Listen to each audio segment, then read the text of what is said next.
Hi friends, welcome back to our channel Ramya Manya vlogs. ಎಲ್ಲರೂ ಹೇಗಿದ್ದೀರಾ? ಚೆನ್ನಾಗಿದ್ದೀರಾ ಅಂತ ಅನ್ಕೊಂಡಿದ್ದೀನಿ. ಇವತ್ತು ಗುರುವಾರ, ಜೊತೆಗೆ ಭೀಮನ ಅಮಾವಾಸ್ಯೆ ಇರೋದ್ರಿಂದ ಸ್ವಲ್ಪ ಬೇಗ ಎದ್ದು ಮನೆನ ಕ್ಲೀನ್ ಮಾಡ್ಕೊಳ್ಳೋಣ ಅಂತ ಅನ್ಕೊಂಡ್ವಿ. ಆಸ್ ಯೂಶುವಲ್ ಅವಳು ಬೆಳಗ್ಗೆ ಎದ್ದ ತಕ್ಷಣ ಅವಳು ಡೈಲಿ ರೊಟೀನ್ ABC ಜ್ಯೂಸ್ ಮಾಡ್ಕೊಂಡು ಕುಡಿತಾಳೆ. ABC ಜ್ಯೂಸ್ ಕುಡ್ದಾದ್ಮೇಲೆ ನನಗೆ ಸ್ವಲ್ಪ ಕಾಯಿ ತುರ್ಕೊಡಮ್ಮ ಅಂತ ಹೇಳಿದೆ. ಆಯಿತು ಅಂತ ಅಂದ್ಬಿಟ್ಟು ಅಷ್ಟರಲ್ಲಿ ನಾನು ತಿಂಡಿಗೆ ಪ್ರಿಪೇರ್ ಮಾಡ್ಕೊಳ್ಳೋಣ ಅಂತ ಚಪಾತಿ ಸೋರೆಕಾಯಿ ಗೊಜ್ಜು ಮಾಡೋಣ ಅಂತ ಅಂದ್ಕೊಂಡೆ. ಚಪಾತಿ ಹಿಟ್ಟು ಕಲಿಸ್ಕೊಂಡು ಸೋರೆಕಾಯಿನೆಲ್ಲ ಹೆಚ್ಕೊಂಡು ಗೊಜ್ಜು ಮಾಡೋಣ ಅಂತ ಪ್ರಿಪೇರ್ ಮಾಡ್ಕೊತಾ ಇದ್ದೆ. ಅಷ್ಟರಲ್ಲಿ ಅವಳು ಕಾಯೆಲ್ಲ ತುರ್ಕೊಂಡು ಬಂದ್ಲು. ಎಲ್ಲ ರುಬ್ಕೊಂಡು ಅದೇ ಗೊಜ್ಜಿಗೆ ಏನೇನು ಹಾಕ್ಬೇಕು ಅದೆಲ್ಲ ರುಬ್ಕೊಂಡು ಮಾಡ್ಕೊಂಡು ರೆಡಿ ಮಾಡ್ಕೊಂಡ್ವಿ. ಆಮೇಲೆ ಅಷ್ಟರಲ್ಲಿ ಹಾಲು ಬಂದಿತ್ತು. ಹಾಲು ತಗೊಂಡು ಬಾ ಅಂತ ಅಂದ್ಬಿಟ್ಟು ಹಾಲು ಕಾಯಕ್ಕಿಡೋಣ ಅಂದ್ಬಿಟ್ಟು ಹಾಲು ಕಾಯಕ್ಕಿಟ್ವಿ. ಯಾಕೆ ಅಂದರೆ ನನ್ನ ಮಕ್ಕಳು ಟ್ಯೂಷನ್ಗೆ ಹೋಗ್ಬಿಟ್ಟು ಬಂದ ತಕ್ಷಣ ಹಾಲು ಕುಡಿತಾರೆ ಅವರು ಇಬ್ಬರೂ. ಸರಿ ಅಂದ್ಬಿಟ್ಟು ಅಷ್ಟೊತ್ತಿಗೆ ಹಾಲು ಎತ್ಕೊಂಡು ಬಂದು ಹಾಲು ಕಾಯಿಸಾದ್ಮೇಲೆ ಹೊರಗಡೆ ಬಾಗಿಲು ಕಸ ಗುಡಿಸಿ ನೀರು ಹಾಕಿ ರಂಗೋಲಿ ಹಾಕ್ಬಿಡು ಅಂತ ಹೇಳಿದೆ. ಆಯಿತು, ಆಚೆ ಕೆಲಸ ನಾನು ನೋಡ್ಕೋತೀನಿ, ಅಲ್ಲಿವರೆಗೆ ನೀನು ಟಿಫನ್ ಮಾಡಿಬಿಡಮ್ಮ, ಪ್ರಿಪೇರ್ ಮಾಡಿಬಿಡು ಅಂತ ಹೇಳಿದ್ಲು. ಸರಿ ಅಂದ್ಬಿಟ್ಟು ಟಿಫನ್ ಪ್ರಿಪೇರ್ ಮಾಡ್ತಾಯಿದ್ವಿ. ಈಗ ಅವಳು ಸ್ವಲ್ಪ ಮನೇಲಿರೋದ್ರಿಂದ ನನಗೆ ಹೆಲ್ಪ್ ಮಾಡಿಕೊಡ್ತಾಳೆ. ಬೆಳಗ್ಗೆ ಎದ್ದು ಈ ಕೆಲಸಗಳೆಲ್ಲ ಅವಳು ಮಾಡಿಕೊಡ್ತಾಳೆ ನನಗೆ. ಆಮೇಲೆ ಅವಳು ರಂಗೋಲಿ ಎಲ್ಲ ಹಾಕ್ಬಿಟ್ಟು ಬಂದಮೇಲೆ ನಾನು ಅಷ್ಟೊತ್ತಿಗೆ ಚಪಾತಿ ಎಲ್ಲ ಒತ್ತುತ್ತೀನಿ, ನೀನು ಸ್ವಲ್ಪ ಬೇಯಿಸ್ಕೊಟ್ಬಿಡು ಅಂತ ಹೇಳಿದೆ. ಗೊಜ್ಜೆಲ್ಲ ರೆಡಿ ಮಾಡಿ ಇಟ್ಟಿದ್ದೆ ನಾನು. ಸರಿ, ಲಂಚ್ಗೆ ಮತ್ತು ಇಲ್ಲಿ ತಿನ್ನೋಕ್ಕೆ ಚಪಾತಿನ ನಾನು ಒತ್ಕೊಡ್ತೀನಿ, ನೀನು ಬೇಯಿಸ್ಬಿಡು ಅಂತ ಹೇಳಿದೆ. ಅವಳು ಬೇಯಿಸಿ ಎಲ್ಲ ಇಲ್ಲಿ ತಿಂಡಿಗೆ ತಿನ್ನೋಕ್ಕೆ ಮತ್ತು ಲಂಚ್ ಪ್ಯಾಕ್ ಎಲ್ಲ ಮಾಡಿಕೊಟ್ಲು.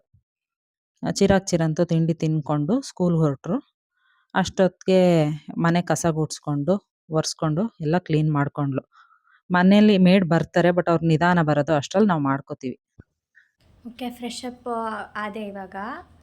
ಇವತ್ತು ಗುರುವಾರ ಆಗಿರೋದ್ರಿಂದ, ಆಮೇಲೆ ಇವತ್ತು ಭೀಮ್ನ ಅಮಾವಾಸ್ಯೆ, ಅದಕ್ಕೆ ಅಮ್ಮ ನಾನು ಫ್ರೆಶ್ ಅಪ್ ಆಗಿ ಬರೋದ್ರೊಳಗಡೆ ಅಲಂಕಾರ ಮಾಡಿ ಎಲ್ಲ ಆಗಿದೆ. ಈಗ ದೇವ್ರಿಗೆ ದೀಪ ಹಚ್ಚಬೇಕು. ಹೆಂಗೆ ಮಾಡಿದ್ದಾರೆ ಅಂತ ಅದೊಂದು ತೋರಿಸ್ತೀನಿ.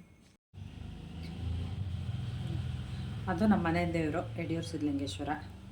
ಇಲ್ಲಿ ರಾಘವೇಂದ್ರ ಸ್ವಾಮಿಗೂ ಅಲಂಕಾರ ಮಾಡಿದ್ದೀನಿ.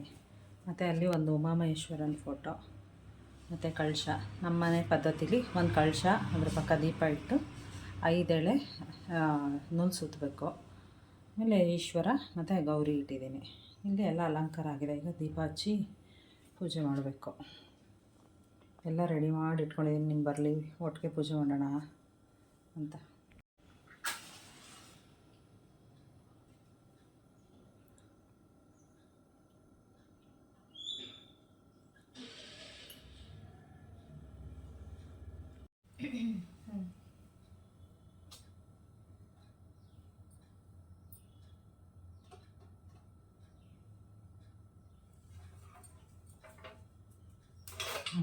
ಮಾಡ್ಕೊ.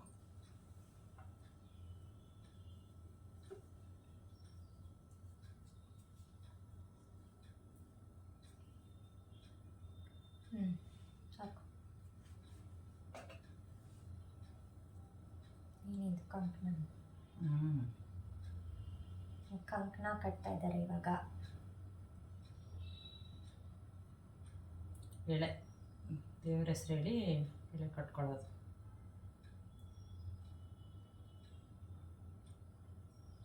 ಒಳ್ಳೇದಾಗಲಿ, ಭೀಮ್ನಂಥ ಗಂಡ ಸಿಗಲಿ, ಒಳ್ಳೇದಾಗಲಿ ಮುಂದಕ್ಕೆ. ಕಂಕಣ ಎಲ್ಲ ಕಟ್ಟಾದ್ಮೇಲೆ ದೇವ್ರಿಗೆ ಆರತಿ ಮಾಡಿ ನೈವೇದ್ಯ ಮಾಡಿ ಎಲ್ಲ ಮಾಡಬೇಕು.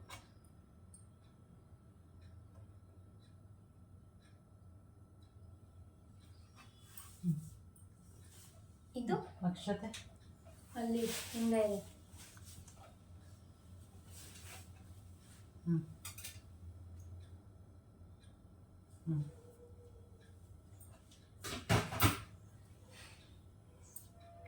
ದೇವ್ರಿಗೆ ನಮಸ್ಕಾರ ಮಾಡು, ಆರತಿ ಮಾಡುವಂತೆ ಇವಾಗ.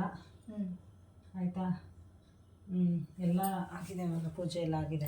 ಆರತಿ ಮಾಡಿ ತುಪ್ಪದಾರತಿ, ಏಕಾರತಿ, ಪಂಚಾರತಿ ಎಲ್ಲ ಮಾಡಬೇಕು ಇವಾಗ. ಅದು ನಮ್ಮ ಪದ್ಧತಿ ಪ್ರಕಾರ. ಅದು ಕಳಶದ ಪಕ್ಕ ಒಂದು ದೀಪ ಕಟ್ಟೋದು, ಮನೆ ದೇವ್ರ ಹೆಸರು ಹೇಳಿ ಕಟ್ಟಬೇಕದು. ಕೆಲವರು 2 ದೀಪ ಇಡ್ತಾರೆ, 2 ದೀಪ ಇಟ್ಬಿಟ್ಟು ಪೂಜೆ ಮಾಡ್ತಾರೆ. ನಾವು ಒಂದು ಕಳಶ ಮತ್ತು ಒಂದು ದೀಪ ಇಟ್ಬಿಟ್ಟು ಪೂಜೆ ಮಾಡೋದು. ಆಮೇಲೆ ಮಾಮೂಲಿ ಗಂಗೆ ಪೂಜೆ ಇದು ಎಲ್ಲ ಪೂಜೆ ಮಾಡಿಕೊಂಡು ದೇವ್ರಿಗೆ ತಾಂಬೂಲದ್ದು ಇದು ಮಾಡಿ ಈಗ ಒಂದು ಪೂಜೆ ಎಲ್ಲ ಆದಮೇಲೆ ಕಾಯಿ ಹೊಡೆದು ನೈವೇದ್ಯ ಮಾಡಬೇಕು. ಹಣ್ಣು ಕಾಯಿ ನೈವೇದ್ಯ ಮಾಡಬೇಕು. ಆಯ್ತು. ಇವಾಗ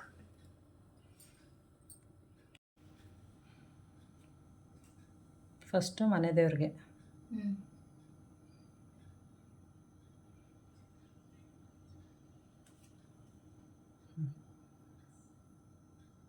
ಕಳ್ಶಕ್ಕೆ ಮಾಡು.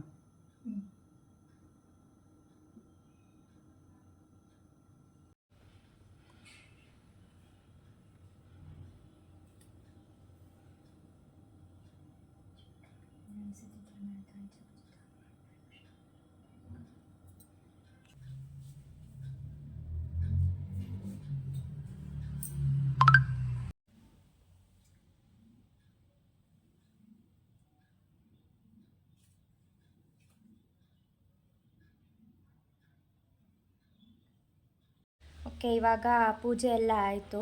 ಪೂಜೆ ಎಲ್ಲ ಆದಮೇಲೆ ಅಮ್ಮ ದೇವ್ರಿಗೆ ನೈವೇದ್ಯಕ್ಕೆ ಅಂತ ಸಜ್ಜಿಗೆ ಮಾಡಿದರು. ದೇವ್ರಿಗೆ ನೈವೇದ್ಯ ಮಾಡಿ ಇವಾಗ ಸಜ್ಜಿಗೆನ ನಾವು ತಿಂತಾಯಿದ್ದೀವಿ. ಬೆಳಗ್ಗೆ ಅಮ್ಮ ಚಪಾತಿ ಮತ್ತು ಸೋರೆಕಾಯಿ ಗೊಜ್ಜು ಮಾಡಿದರು. ಅದು ಚಿರಾಗ್ ಸ್ಕೂಲ್ಗೆ ಹೋಗ್ಬೇಕಲ್ಲ ಅಂತ ಅದು ಅವರಿಗೆ ಮಾಡಿಕೊಟ್ಟಿದ್ದು. ನಾವು ಪೂಜೆ ಆಗೋವರೆಗೂ ತಿಂಡಿ ಏನೂ ತಿಂದಿರಲಿಲ್ಲ. ಇವಾಗ ಪೂಜೆ ಆಯ್ತಲ್ಲ, ದೇವರಿಗೆ ನೈವೇದ್ಯ ಮಾಡಿದ್ದನ್ನೇ ನಾವು ಇವಾಗ ಸಜ್ಜಿಗೆ ತಿಂತಾಯಿದ್ದೀವಿ. ಸಂಜೆ ಇವಾಗ ಟೆಂಪಲ್ಗೆ ಹೋಗೋಣ ಅಂತ ನಾನು ನಮ್ಮಮ್ಮ ಇವಾಗ ಟೆಂಪಲ್ಗೆ ಹೋಗ್ತಾ ಇದ್ದೀವಿ. ನಮ್ಮ ಜೊತೆಗೆ ನನ್ನ ಫ್ರೆಂಡ್ ಭೂಮಿಕಾ ಮತ್ತು ಅವರಮ್ಮ ಇಬ್ಬರು ಜಾಯಿನ್ ಆಗ್ತಾರೆ ಇವಾಗ. ಇಲ್ಲ ಸ್ಟಾರ್ಟ್ ಮಾಡಿದ್ದೀವಿ. ಏನು ಸಮಾಚಾರ ಭೂಮಿಕಾ ಅವರೇ? ಸಮಾಚಾರ ಏನಿಲ್ಲ, ಅದೇನೋ ಭೀಮನ ಅಮಾವಾಸ್ಯೆ ಅಂತಲ್ಲ, ಅದು ಗೊತ್ತಿಲ್ಲ ಇವಳಿಗೆ. ಗೊತ್ತಿಲ್ಲ, ಇವಳು ಹೇಳಿದ್ಮೇಲೆ ಈಗ ಮಟ್ಟಕ್ಕೆ ಬಂದಿದ್ದೀವಿ. ಮಟ್ಟಕ್ಕೆ ಒಳಗೆ ಹೋಗ್ತಾ ಇದ್ವಿ ಇವಾಗ. ನಾವಿಬ್ಬರೇ ಏನು ಬಂದಿಲ್ಲ, ಇವರಮ್ಮನೂ ಬಂದರೆ ನಮ್ಮಮ್ಮನೂ. ಹೇಳಿದ್ದೀನಿ, ಆಗಲೇ ಹೇಳಿದ್ದೀನಿ, ನಾನು ಅದೆಲ್ಲ ಹೇಳಿದ್ದೀನಿ. ಈ ಬಾರಿ ಮಳೆ ಹೂವು ತಗೊಂಡಿದ್ದೀವಿ. ಹೂ ಕೊಡೋಕ್ಕೆ ದೇವ್ರಿಗೆ. ಈಗ ಒಳಗೆ ಹೋಗ್ಬೇಕು. ಒಳಗೆ ಮಳೆ ಬರ್ತಾ ಇದೆ. ಮಳೆ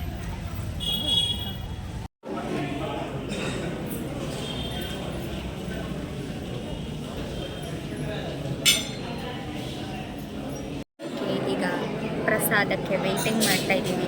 ಕ್ಯೂ ಅಲ್ಲಿ ನಿಂತಿದ್ದೀವಿ ಪ್ರಸಾದ ಇಸ್ಕೊಳ್ಳೋಕ್ಕೆ.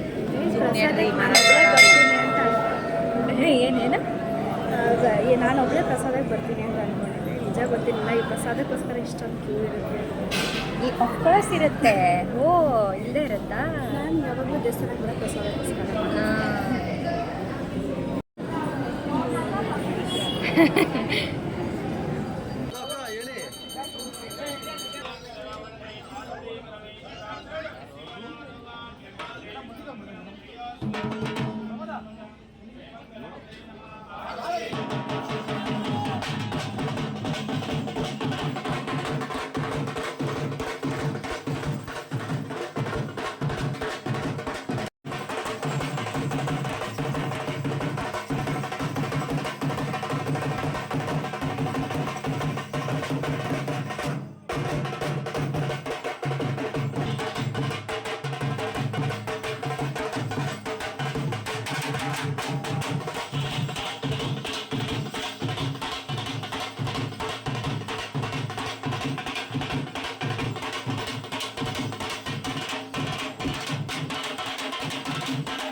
ಒಳಗಡೆ ಅಲ್ಲಿ ದೇವ್ರ ದರ್ಶನ ಮಾಡಿದ್ವಿ. ತುಂಬ ಜನ ಇದ್ದರು, ಅದಕ್ಕೆ ಅಲ್ಲಿ ವೀಡಿಯೋ ಮಾಡೋಕ್ಕಾಗಲಿಲ್ಲ.